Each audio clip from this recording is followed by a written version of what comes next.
London, England, home to everyone who is anyone, from Paddington Bear to the Queen. This great capital has stood at the forefront of industry and culture for a millennia.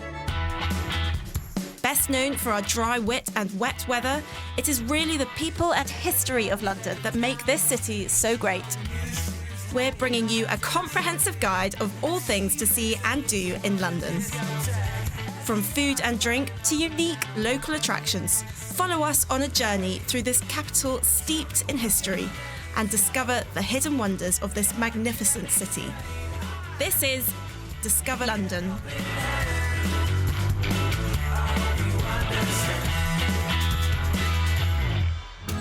I'm Olivia Cox. And I'm Derek O'Reilly, and together we're going to take you on a tour of London.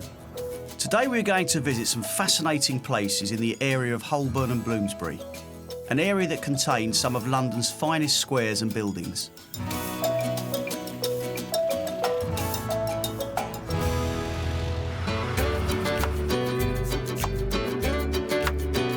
Bloomsbury boasts some of the most splendid squares, gardens and parks in the whole of London. The major development of the squares that we see today started in about 1800.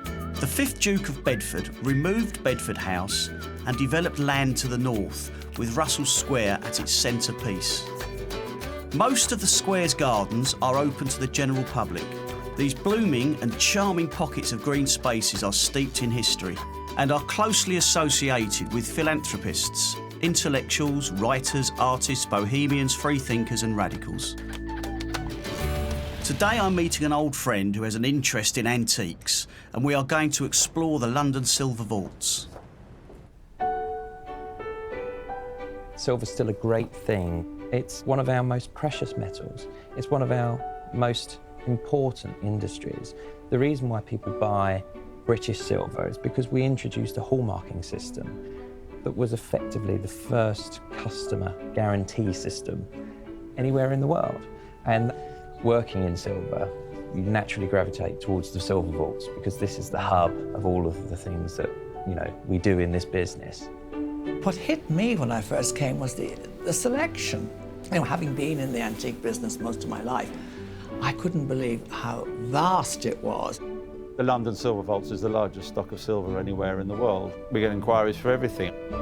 The oldest silver that I know of here would be Elizabethan. Some vaults might have something even older. And funnily enough, I find that the older the silver, the less one needs to polish it.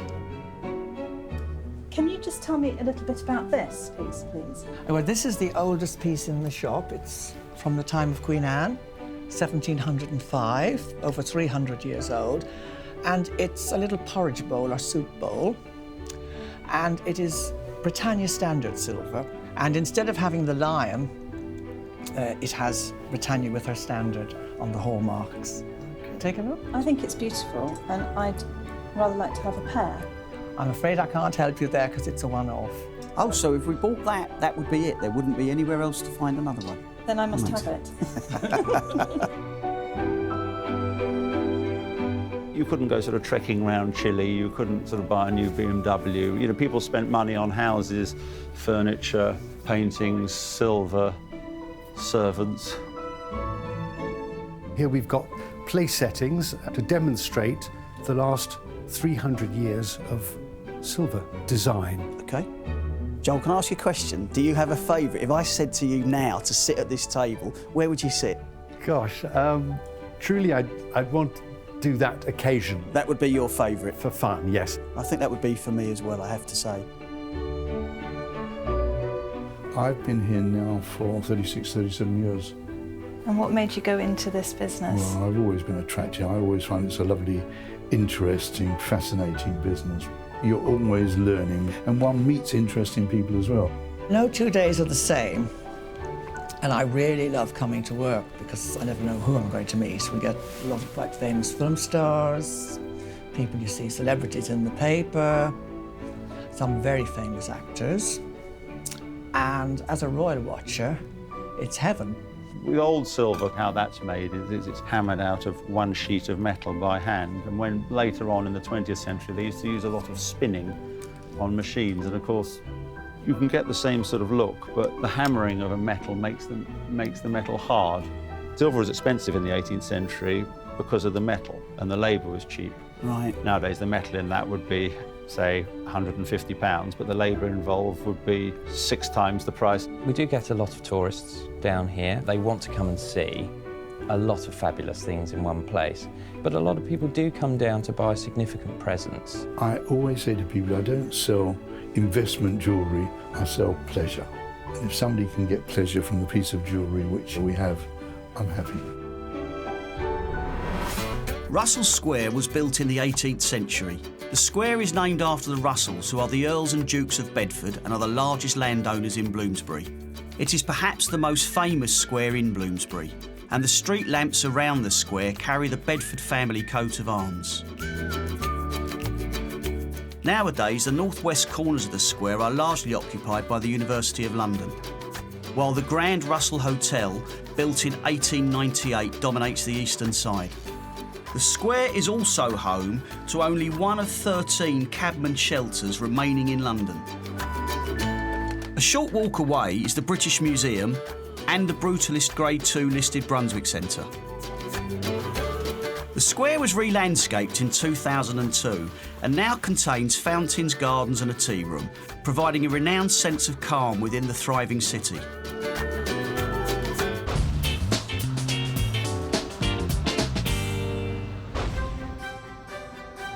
My name's Louisa Price and I'm the curator of the Charles Dickens Museum. It's based in the house that Dickens lived in from 1837 to 1839. It's at 48 Doughty Street in Bloomsbury. And Dickens moved in here at a time in his life where he was just making himself known as an author in London. And over the time that he lived here, he finished Pickwick Papers, Oliver Twist, he wrote Nicholas Nickleby and lots of journalistic pieces as well. The lovely thing about the museum is that it is a historic home open from top to bottom, and so you can visit every single room as it would have been at the time that Dickens lived here. As we come into the house, you can go straight into the entrance hall, and on the wall you can see letters written by Dickens about everyday life relating to his home. There is one letter though that's related to the lease of 48 Doughty Street to Dickens, and the thing I love about that letter is that it refers to Dickens as the author of the Picnic Papers. And I think this is 1837, he's just about to move into the house and not everybody really knows who he is, but 2.5 years later, my goodness, he was a proper celebrity in London. In the morning room, Catherine, Dickens's wife, would have spent much of her time, and it's in here that you can see a painting of Catherine in the 1840s. And if you look very, very closely, you can see her engagement ring just peeking out, and it's the same ring that Dickens describes in David Copperfield as the ring that David gives to his fiancée Dora. Down the stairs are the servants' quarters, and it's here that you can see the kitchen, the scullery space, but also right at the back you can see the wash house. In this space we've got the original wash house copper, and this is a very special object because not long after Dickens left Doughty Street he wrote a piece called A Christmas Carol, and in it Dickens describes the Cratchit family boiling up a Christmas pudding in their wash house copper, and it fits the bill, it fits the description of what we've got here at Doughty Street. Here we've got one of our prized pieces of furniture, the desk that Dickens used later on in his life. On this desk he would have written Great Expectations, A Tale of Two Cities, Our Mutual Friend, and beside this desk you can also see original manuscripts of Nicholas Nickleby and of Oliver Twist. And it's in the master bedroom that the Dickens' 2 eldest daughters, Mary and Katie, would have been born. And then in the corner you can see a little display case, and in that is a piece from Dickens's journal, Household Words, and it's the first article that he published about his separation from Catherine. What was unbeknownst to the public was that Dickens had actually met a younger woman called Ellen Ternan, and he continued to have a relationship with her throughout the rest of his life. You can see Dickens's last will and testament on display here, and a rose that was left on his body after he passed away in 1870. Now it's time to visit my favourite Turkish restaurant in Holborn and Bloomsbury, the Taz. My name is Aslıhan Işık. I have been working here for 8 years. My current title is assistant manager. The name of our restaurant is Tas.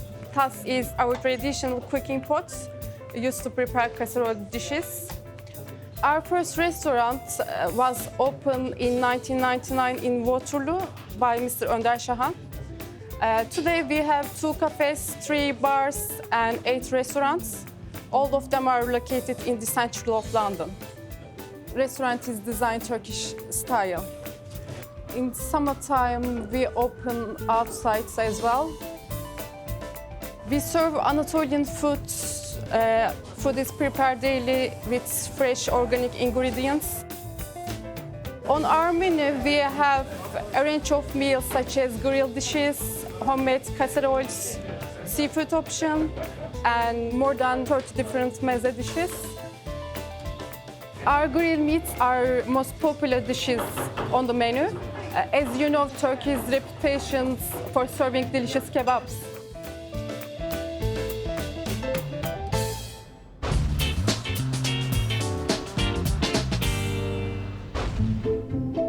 On our travels around London, we are visiting many fascinating places, but I think where we are now is up there with the best of them, and this gentleman will tell us all about it. Hello. Hi, so I'm Jack Ashby. I'm the manager of the Grant Museum of Zoology at University College London. So the Grant Museum was put together to teach the first courses in zoology in England in the 1820s when University College London was founded, and it's a collection of about 68,000 skeletons and skulls and animals in jars from across the animal kingdom and across time to be taught with, but mostly for the public to visit. And how far back do some of your exhibitions go? The teaching goes back to 1820s, but it's actually only been open to the public since 1999. So the exhibitions don't go back very long, but the objects, well, the oldest is about 500 million years old. It was put together by a man called Robert Grant, who was the first professor of zoology in England. He was the man who taught Charles Darwin evolution before he came to London. They were both in Edinburgh. And this museum would have been the first place that evolution was taught at an English university. So do you have many examples of animals which are extinct here? We do, just because of the age of the collection. We've got things that weren't extinct in the 1820s that are extinct now. So we have the world's rarest skeleton, which is a quagga, which is a not very stripy zebra. Oh, right. And they went extinct in 1883, and there's only 7 or possibly 6 skeletons anywhere in the world. Ours is the only one on display in the UK. We've also got a big collection of dodo bones and a big collection of Tasmanian tigers or thylacines. Conservation is such a huge area of work at the moment to protect species, and museum collections are fantastically useful resources to assist with that. Yeah, it's about 7% of the collection on display. Is that all? 7%? Yeah, which is actually very high for a museum. Most museums are less than 1%. So there's more specimens on display here than in the Natural History Museum. Is there something the visitors seem to be drawn to? Definitely. The visitors' favourite is our jar of moles, which is I noticed that. Kind of like a sweetie jar. It's not a sweetie jar. It looks like a sweetie jar with 18 moles stuffed inside, and it's really caught the visitors' imagination. We're open Monday to Saturday 1 to 5, and then we have a big public programme in the evenings and other dates as well. We have treasure hunts, we have plastic film nights, we do panel games. It's quite a fun, exciting programme, but it's all based around real research that's going on at UCL. Oh, wow. So we kind of create a bit of a meeting of the researchers and the public, but in pretty informal, light-hearted way. Tavistock Square takes its name from the Marquis of Tavistock. Titles bestowed on the eldest sons of the Duke of Bedford, who owned the square as part of their estate and developed it in the 1820s. Charles Dickens lived here in 1851, and the gardens themselves have become to be regarded as peace gardens. In 1968, a bronze statue of Mahatma Gandhi was placed in the centre, and a cherry tree planted the year before stands in memory for the victims of the Hiroshima bombing. In 1994, conscientious objectors were commemorated by the laying of inscribed stones. There is a bust of Virginia Woolf, and Dame Louisa Aldrich Blake, one of the first women to enter medicine, is also commemorated. Coincidentally, it is home to the headquarters of the British Medical Association, housed in a magnificent Grade II listed building designed by Sir Edward Lutyens in 1911. The wide streets of Bloomsbury make it very accessible. Its close proximity to major rail terminals, Euston, King's Cross and St Pancras, led to it being chosen as a designated media hub during the London 2012 Olympic Games. We are now off to visit another fabulous building which I believe to be the spiritual home of the area. I'm Anne Stevens. I'm the vicar of St Pancras Church on the Euston Road. I've been here just under 4 years, and I'm the first woman to be the vicar here, which is a source of great pride to me. St Pancras Church opened in 1822, and it was quite controversial in its day, partly because it cost so much money. At the time, it was the second most expensive church in London after Christopher Wren's St Paul's Cathedral, and they'd raised some of the money from a tax on local people, which wasn't very popular at all. The other reason was that the architecture was so controversial, with the Greek statues, our famous caryatids, our pagan goddesses who stand over the doors to the crypt, guarding the entrance to the underworld. So people, of course, were saying, well, that's not very Christian at all. But this has always been a place where the church meets the world, so we're very proud of our caryatids. The pillars from the West End are matched by the 5 pillars over the altar. Victorian stained glass was added later. A very large gallery where I believe the children used to sit in Victorian times. The poor were upstairs and the wealthy were downstairs, possibly because of the smell. We're very keen to do all we can to promote both music and art at every level. The crypt underneath the church was used for burials from the 1820s to the 1850s, when burials were banned in central London. The crypt has now been developed into the Crypt Art Gallery. About a third of the space is used for exhibitions from all sorts of artists, from the very experienced to those who are at art college just starting out. And again, most of the exhibitions are free.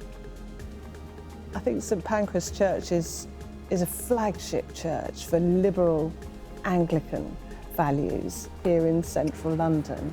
And where we are, that's a really crucial part of our ministry, to welcome people, whatever their education or race or sexuality or what they believe even. We're here to ask questions together, to explore faith together, not to tell people what to do. So come to St Pancras, we'll give you a very warm welcome.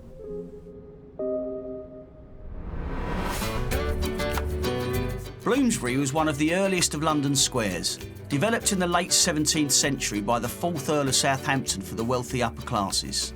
It was originally called Southampton Square and is also just a short walk away from the British Museum.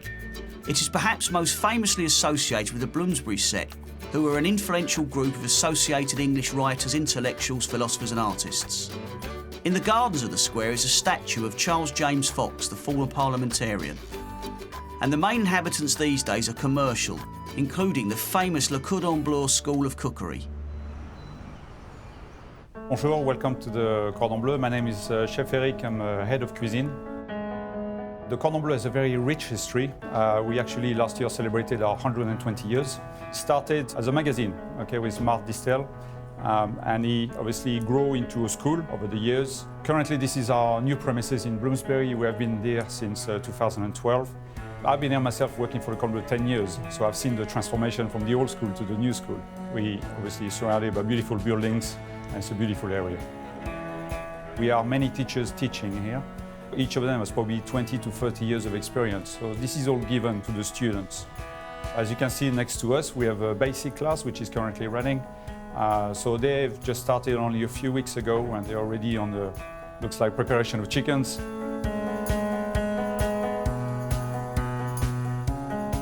I'm Julie Walsh and I'm the head pastry chef at the Cordon Bleu London. I've worked with Cordon Bleu for 20 years now, both in London and around the world. At the Cordon Bleu we teach techniques, not recipes.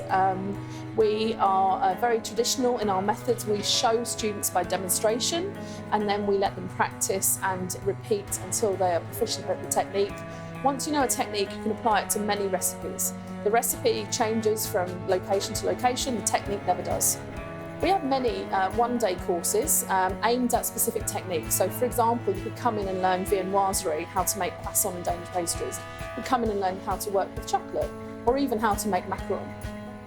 Every year, the Cordon Bleu offers a scholarship for somebody who not necessarily has any experience, but has the passion and shows that they are dedicated to learning to cook and have the passion to come and study with us.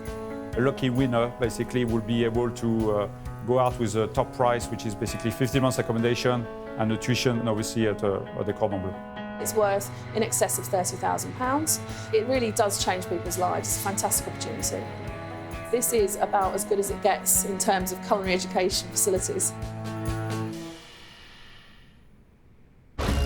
The world-famous James Smith & Son umbrella shop was founded in 1830, and it is still owned and run as a family business. For 175 years, the company has been making umbrellas, sticks and canes for both ladies and gentlemen, and their reputation as the home of the London umbrella is well justified. The historic and beautiful shop is on New Oxford Street in the heart of Holborn and is a stunning reminder of the Victorian period. The shop retains the original fittings designed and made by the master craftsman employed by the business and is a work of art in itself. It has remained virtually unaltered in 140 years. On our way to our next destination, we will pass the statue of Prince Albert at Holborn Circus. It is known to taxi drivers as the politest statue in London, due to Albert sitting on his horse docking his cap to passers-by. My name is Caro Howell and I'm the director of the Foundling Museum. The Foundling Museum tells the story of the Foundling Hospital, which was the UK's first children's charity and also its first public art gallery. And the Foundling Hospital was established in 1739 as a home for babies who would otherwise have been abandoned on the streets of London. They would have been called foundlings, which is where the name originated. The children's charity continues today as the adoption charity Coram, and we, the museum, show the remarkable collection of art which was donated in the 18th century by painters and sculptors and plasterers and carvers, amazing range of work. It was William Hogarth, his idea to, in a sense, use art as a way of bringing people to the building. This was a huge draw to people.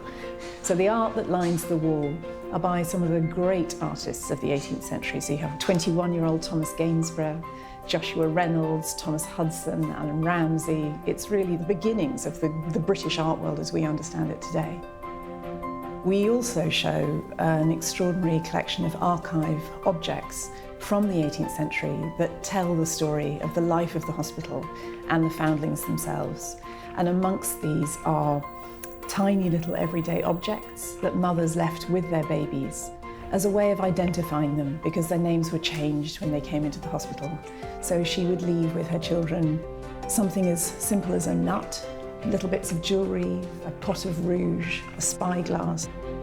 We have the children's uniforms, the cutlery that they used in the dining room, one of the beds from the hospital. These are incredibly poignant objects that really reveal everyday lives in the 18th century. In the picture gallery is Hogarth's great painting of Thomas Coram. It's one of the greatest portraits he ever painted. It shows Thomas Coram, the great philanthropist whose idea it was to set up the hospital, who had to campaign for over 17 years to get permission to set the hospital up. All the other men in the room, who are all governors, are very smartly dressed with their full wigs on. And Coram was a shipbuilder by trade, and he's got his ruddy, sea and sun-blasted face. His feet don't quite touch the floor. He's got his trademark red, slightly scruffy coat on, and it's a fantastic painting of a man of extraordinary moral integrity. In the 18th century, if you wanted to set up a charity, you needed the permission of the king. So he needed all of the great and the good to sign petitions to say that they were behind this cause and put it to the attention of the king so that he would grant what's called a royal charter. George II, by the grace of God.